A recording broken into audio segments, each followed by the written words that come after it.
In questa data simbolica la sede del PD viene ripulita dopo le scritte nazifasciste apparse un paio di settimane fa. Eh sì, esatto, la data non poteva che essere quella più corretta. Abbiamo subito questo atto vandalico, lo sapete tutti. Purtroppo non è la prima volta che si verificano questi episodi.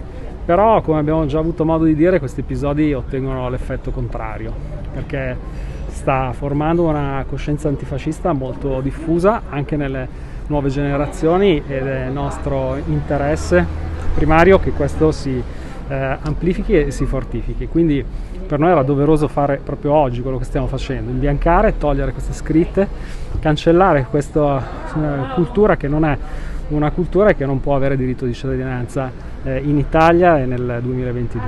Quindi noi oggi copriamo queste scritte e vogliamo anche lanciare un messaggio, perché vogliamo fare in modo che per il 25 aprile ci siano questi muri, vengano dipinti con dei murales che testimoniano quello che sono i valori della resistenza dell'antifascismo. Quindi daremo nuova vita a questi muri, toglieremo queste brutte scritte ignobili e invece coloreremo questi muri con dei bei murales che verranno realizzati da giovani artisti e che sicuramente saranno utili per la nostra causa.